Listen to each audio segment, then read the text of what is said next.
were talking to the media yesterday. We learned that it's Bijan. I mean, like Bijan Fricke, like you're going to call Bijan Robinson? Yeah, but you got to do the Bijan mustard. I mean. Yeah. But he said his mom technically was Bijan, so it's kind of a French thing. And that's cool. And if this dude runs for 1,000 yards as the offensive rookie of the year, call him anything he wants. Right. But here's Bijan talking about the debate. We were just talking about the distribution of labor. Tyler Algier's a 1,000-yard rusher. He's the guy I think most people see as like the thunder. And then if Bijan's the lightning, like he's going to still run between the tackles, John.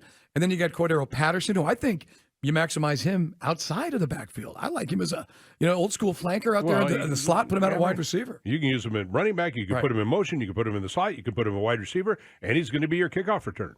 So here's Bijan and how these parts are all going to work. It's early, for me. I'm still a young guy. I just got in the league, and I want to. As much as I want to say, I really don't know how to say it because, I'm so focused on how I need to help this team and how I need to, do what I have to do. But I would say for me, it's just super early because, in my draft process, like, that was another big talk on, where should you take running backs, how high, how this, how that. And I just try to stay out of it because I know that, there's so many opinions out there. And, hopefully, it can be a change one day. But for me, I'm just trying to stay where my feet are and understand that, maybe one day we can be the change in that. But for right now, it's just trying to stay focused and what I got to do. Well, his first touch on Friday night will be his first touch. I mean, he hadn't had the ball yet. So and it will be interesting to see how they use him. They talk about wheel routes and things of that nature here. But, go back to Texas, and he was a bell cow running back. I mean, he was he really didn't catch that many balls in college. They didn't throw to him much. And so if they want to use him more in the passing game, that'll be kind of interesting. I mean, he was a guy that ran the football almost exclusively in college. Yeah, I mean, but as we said, you see him at Falcons practice. I mean, it's amazing. Right? He only caught 60 passes at Texas. Yeah, that doesn't surprise me. I mean, again, in 3 years, 4 years? Yeah, 15, 26, and 19 receptions from his first year to his last. I mean, you had 2 catches a game, maybe. But, and again, Sarkisian comes in, second year he's there. I would say that, if you watch him at practice, he makes, and Chris, you've seen some of these too, he makes electrifying catches. That's why it was funny, LaDainian Tomlinson was on NFL Network, and they said, a lot of people comparing Bijan to you. He goes, I'm cool with that because he looks like that. Marshall Faulk, you take about any of your guys that are super, like if you're a great athlete, you can catch the football. I mean, they're not asking Derrick Henry to do that, but Bijan will be. Here's Bijan more on the expectations thing. We asked him this question when we first saw him, but here he's talking to the media about what you'd expect. Expectations for me, I don't really look at them in a big way because, I take everything one day at a time. And I know that if I take everything one day at a time, the end goals will God willing, happen. But I think for me, it's just, I don't really look ahead, but I'm working hard every day to be the best player I can be. And then hopefully down the line, those expectations will happen. John, we get accused here on the program of being like the hype machine, the hype man for the Falcons. But I got to tell you, when you meet Bijan and you sit down to talk to him, whether we've had the formal interview when he first got drafted, then we've subsequently sat down a few times, or just chewing the fat after practice, you're gonna love this guy. This is the dude you're gonna root for. And I think people, I mean, again, guys don't give a crap about what his personality is. I want to see him score some touchdowns in a red zone. But this dude literally is the total package. He's one of the nicest guys. He just seems everything. And it's funny, I was talking to Rich McKay. This is like about 2 weeks ago at practice, and they talked about all the work they did in researching the pick and getting underneath, as they do with any pick, underneath the fingernails, talking to the family members, talking about his background. What you see is what you get. This guy is really this good. Yeah, well, like I say, I mean, he's a game-breaking kind of back. He's a different back than Tyler Algier. But I'm just talking about. But I'm talking about what's going on between the ears, the heart, the whole. I mean, the dude you want repping your team. Put it that way. In addition to everything he's going to hopefully. Well, he's got to deliver on the field, but otherwise the repping the team thing don't work. And I think that what you're going to get is this team has got guys who can be explosive. And one of the things Ritter said, he used the word explosive. Coming out of minicamp, because he sees guys who can be explosive playmakers, not just good playmakers. You got good playmakers, but we're talking about guys that can take it downfield and we get 60 and 70-yard touchdowns. Many of them, and it's interestingly enough, it's not something we're used to because we haven't had a whole lot of big explosive plays for touchdowns in the last 5 years. Red zone is a dead zone for us. That's why. I mean, this year I don't want to put some kind of qualifier on Kyle Pitts has to do this, but if we're fair. You, me, Carl, you kind of have an idea what your player is by year 3. You know, if you're a 5th or 6th round guy, maybe it takes you a minute to develop. Grady was ready to go by his 5 or 6 games into his rookie year when he got on the field. And you knew Grady had it, right? You know, as a 5th rounder.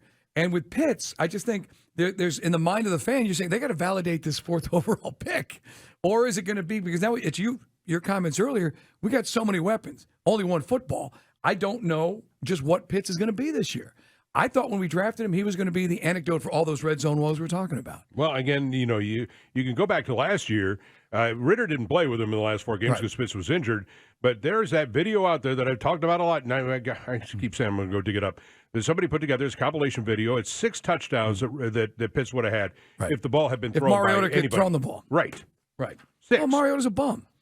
He is. He is what he is. I just that's so exasperating. I just wish after that Carolina game, the hand grenade toss we always talk about. Oh my God! The Bears game here, it's crying over spilt milk, but that was the week to start him and give him more reps because you saw all you needed to see with Mariota. Hey, one more cut from Bijan. Now a lot of guys talk trash. Do you talk trash? I'm not a big trash talker at all. I don't say a word when I'm on the field. You know, I keep silent, and I just know that the next play, you know, I gotta, you know, I'm always trying to make the defenders be uncomfortable in any way I can. Well, I got news for you, Bijan. Welcome to New Orleans in Week 16, 18, whatever it's going to be. All right, when you get up against those guys, you will learn to talk some trash. Well, baby. Cam Jordan will be woofing on the other side. Oh of the line. Yeah, that's right. That's okay. Let them Whodats say what they want to say. Look, this kid is going to be electric. I'm stoked. I know if you hadn't made it out to practice, and again, practice is practice, but you see the sample size of what this guy's capable of, it's going to be awesome. Another dude, Jesse Bates, talked to the media yesterday. I got to be honest, when we first signed Bates, I was kind of like, okay. Didn't really think it was a priority to get a safety, but they did because he was the best one available, and they now have the best front and the best back end we've had in about 5 years on this team since 17. I like Bates. Here's Jesse Bates talking about his new DC, Ryan Nielsen, and what is the plan, man? No, I would say the biggest thing was he had walked past us while we were listening on the walkie-talkie. He said, no effing smiling. So he was really, like I said, he was really toned in and locked into the game. He didn't really care about who was playing, who wasn't playing. He just really wanted to, showcase what we've been working on the last couple weeks, is how aggressive we're going to be. And like I said, I thought we did a really good job, and there's room to improve on that as well. This is going to be really interesting to see how they use now number 3, Jesse Bates the third, hence the number 3. The reason is because if you envision him as Keanu Neal, that is a thumper safety in the box, right? Do they envision him as that, or do they envision him more as a kind of a slide over safety in coverage? Because he had 14 interceptions in his career in Cincinnati in 5 years. So I mean, he's obviously got that ball hawk thing in him, and you really want to take advantage of that too. But in run support, I mean, big strong safety. I think he changes it. We talk about the greatness of the 2016 team, notwithstanding the fact that offensively they set all the records. On defense, those safeties were so good in Neal and Rico that people, some fans, we kept telling everybody, Mike, you were there, I was there. Right. We're sitting around saying, you don't know how important Rico Allen is. Right, he's general on the field. Exactly, yeah. And that's what Jesse Bates is going to become. Right, and he can do it all. He can play run support. He can hit. And the ball hawking thing we're looking for. Look, I know it's just preseason, but one thing, if anything, you saw from that game, and that's a harbinger of what we're going to see in the regular season. When's the last time we saw sacks and turnovers?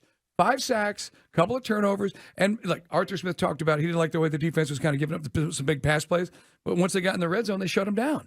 And that's something that this team really has not done. We don't create enough turnovers. We don't get the quarterback on the ground since 2017. Mm-hmm. That was arguably the last good defense. And ever since then, it was a combination of injuries or mismanagement or whatever. But this team now, with all the things they've addressed in free agency and the draft, we talked about Ebiketie. That was a hell of a sack that he made with the spin move. I think, folks, maybe it's going to take a minute. I don't know. I'd like, and by the way, I'm not encouraging you to go spend money on preseason, but you can get, if you don't want to pay regular season freight, this is one of those games you want to watch the first half and see the starters. You get the tickets pretty cheap on Ticketmaster and stuff up to go in there. This team is going to rise and fall on its defense. Everybody talks about the offense, 3 number 1 picks, Drake London, Kyle Pitts, Bijan. You have a new quarterback that everybody's excited about. A tight end I wanted 3 years ago that I'm glad we have. A 1,000-yard rusher that's back. Cordero Patterson. All these weapons that they have on offense. And you're really going to like, Scott Miller just drove us nuts, didn't he? Did you forget that already? That he drove us nuts? I mean, I think the offense is fine. I'm not worried. I have no concern on the offense. Yeah, I'm not even talking about Scotty Miller because, if Scotty Miller makes a play, if he gets, the over-under on Scotty Miller for these 25 catches this year. Right. He's kind of guy that'll make a play suddenly and, there you go. Whatever happens with that offense, this team rises and falls on that defense. Now, you have to start projecting out on what that defense is going to be, which is why everybody's going to be looking at Ritter. Everybody's going to be looking at Bijan. I get it. But really focus in on this defense because the rotations on this defense are going to be really important because Onyemata changes everything on that defensive line. One of the reasons Mike was Cam Jordan was because he had Onyemata right there eating up two guys. Right. Onyemata's going to be great. Like I said yesterday, great. He's going to feel like he's died and gone to heaven. Looks to this side, sees a baller. Looks to the other side, sees a baller. Got linebackers behind him who can make plays. And if you're Caden, and by the way, Caden Ellis, I think this guy is going to be the dude, maybe leads the team in sacks and surprised a lot of folks. Carl and I did this whole thing. Wasn't Chris back in May? Who's going to be the surprise guy, offense, defense? Caden Ellis. Now, I got to be honest. I couldn't have picked Caden Ellis out in a police lineup. But this dude brings some pop. He's athletic. Troy Anderson, though, he's got to step up. Mm-hmm. And everything so far through camp, they're seeing all the things they want to see in the second-year development. Remember, for guys who only played linebacker less than 4 years. Right. Because he was such a super athlete in Montana that he had him doing everything, quarterback, running back. All right, by the way, my answer to that was Bud Dupree. I really think Bud Dupree is going to have a revival of his career here. I really do. Yeah. He's bounced around. I'm with you. If you think Bud's going to, I'll give you a that a boy. To me, Bud's a dude that was around for a reason. A lot of teams kick the tires on this guy. I don't think there's much tread left. Yeah, I also think he's happy. And I can't tell you. He's saying all the right stuff. Now, see, again, this is why I'm going to be focused on that defense. I want to see what I get out of Taekwon, what I get out of that interior defensive line. I really want to see, I don't know if Clay is going to play or not. Ebiketie, I want to see Bud. I want to see, this secondary has the ability to be top 5 in the NFL. Bud Dupree's best year was 2019, and then after that, he just struggled to stay on the field. Yeah, got injured, got dinged, all that kind He's only played 20, say, Florida State, 11 plus 28 games his last 3 years. Right. So, First legs. But Calais Campbell, the good news is, we're not asking these guys to play the entire game. That's a rotation. All the good teams that have won Super Bowls have rotational guys on defense, and now we have enough talent to do that.